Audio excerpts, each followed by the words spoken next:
আরিফ ভাইয়ের সালাম নেন, ধানের শীষ মার্কায় ভোট দেন। আরিফ ভাইয়ের সালাম নেন, ধানের শীষে ভোট দেন, তারেক ভাইয়ের সালাম নেন, ধানের শীষে ভোট দেন, আলম ভাইয়ের সালাম নেন, ধানের শীষে ভোট দেন, আলম ভাইয়ের সালাম নেন। ধানের শীষে ভোট দেন। নেতা চাই, আছে ওই সেই নেতা, আরিফ ভাই, সেই নেতা। আলম ভাই। আসসালামু আলাইকুম।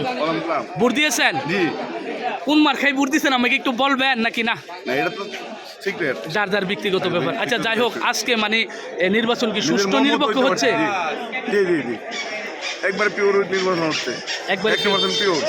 নাম্বার পাইতেছে না, আপনারা খুঁজে খুঁজে তাদেরকে ভোট নাম্বার আপনারা মানে সহযোগিতা করে দিচ্ছেন যাতে সুন্দরভাবে এরা ভোট দিতে পারে অ্যাপের মাধ্যমে না? সহজে খুঁজে পাওয়া যায়। আচ্ছা আজকে ভোট কি মানে নিরপেক্ষ নির্বাচন হচ্ছে আজকে বর্তমানে? সবাই সন্তুষ্ট। সবাই সন্তুষ্ট, যার যার ভোট সে দিতে পারছে। আচ্ছা ঠিক আছে, ধন্যবাদ আপনাদেরকে। এরা কিন্তু আসলে বসছে এখানে মানুষকে সহযোগিতা করার জন্য, যাদের ভোট খুঁজে পায় না, ভোট নাম্বার সিরিয়াল খুঁজে পায় না, এরা কিন্তু অ্যাপের মাধ্যমে আইডেন্টি কার্ড দিয়ে এরা কিন্তু সেই ভোটগুলি সুন্দরভাবে বের করে দিচ্ছে।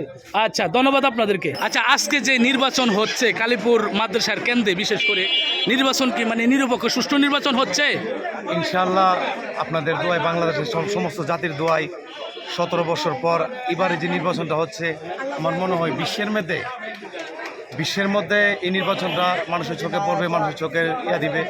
কারণ এত সুন্দর প্রিপেয়ার, এত এই মনোরম পরিবেশ, সুষ্ঠু নির্বাচন, এত সুষ্ঠু নির্বাচন আমার এই 40 বছর বয়সে আমি দেখিনি। আচ্ছা কেন দেখেন না একটু বলবেন? এটা মানুষ অতির আগ্রহ হয়ে বসে আছে। 17 বছর ভোট দিতে পারি নাই। কেন ভোট দিতে পারেন নাই? ভোট দিতে পারি না শেখ হাসিনার আমলে ওরা বিভিন্নভাবে নিপীড়ন করে এই মানুষকে রক্তচক্ষু দেখিয়ে সব কিছু করে মানি ভোট ছিনিয়ে নেওয়া যায়। যার যার ভোট সে দিতে পারে নাই। জি, যার যার ভোট আজকে তো দিতে পারতেছে।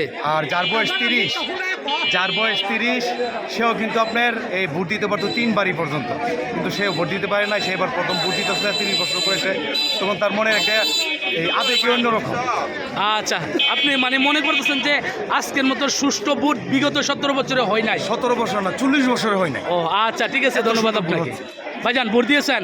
না ভাই, ভোট দিই নাই। ভোট দেন নাই না? কেন ভোট দেন নাই? ভোট দেবো, ভোট দেওয়ার জন্য দাঁড়িয়ে আছেন? দাঁড়িয়ে আছি। আচ্ছা আজকে কেমন একটা নির্বাচন হচ্ছে একটু বলবেন? খুব ভালো নির্বাচন হইতেছে, একদম সুস্থ নির্বাচন হইতেছে। আর আমি আলম ভাইয়ের খুব ভালোবাসি। হাজি সাহেব মেয়ে আছে, ভাই আছে, খুব সুস্থ নির্বাচন চলতেছে। আইসি বাইরে আসিলাম নির্বাচনের জন্য, প্রবাসী ছিলেন? প্রবাসী ছিলাম দেশে। আচ্ছা যাই হোক, আজকে কোন মার্কায় মানে ভোটটা দিবেন একটু বলবেন? আমরা এই যে আলম ভাইয়ের মার্কা ভোট দেব, দানের শীষে ভোট দিবেন? আচ্ছা বড় ভাই আপনি কোন মার্কায় ভোট দিবেন? হ্যাঁ আমি ইনশাআল্লাহ দানের শীষে ভোট দেব। দানের শীষ কিন্তু আমরা দেখতেই পাচ্ছি। আচ্ছা ঠিক আছে, ধন্যবাদ আপনাদেরকে। উনাকে দেখেন, আপনিও কি দানের শীষে ভোট দিবেন? আসলে উনারা হচ্ছে দানের শীষের কর্মী। আচ্ছা ঠিক আছে, ধন্যবাদ আপনাদেরকে। আমি কিন্তু এখানে দেখতে পাচ্ছি শুধু দানের শীষ আর দানের শীষ। আমি এখনও কিন্তু দাঁড়িপাল্লার কোনো মানে জনগণ দেখি না এবং কোনো সমর্থন লোক কিন্তু এখনো এখানে দেখি নাই। আসসালামু আলাইকুম। ওয়ালাইকুম সালাম। ভোট দিয়েছেন? হ্যাঁ ইনশাআল্লাহ। আচ্ছা ভোট কেমন হয়েছে, মানে সুষ্ঠু নিরপেক্ষ একটা নির্বাচন হইতেছে? অত্যন্ত আমার দেখে সবচেয়ে সুষ্ঠু এবং অত্যন্ত সুন্দর পরিবেশে এবারে ভোট কার্যক্রম হয়েছে, সেজন্য সবাইকে ধন্যবাদ। আমি জানতে পারি আজকে আপনি কোথায় মানে কোন মার্কায় ভোটটা দিয়েছেন? না সেটা বলা যাবে না, তবে আমরা ভালো থাকে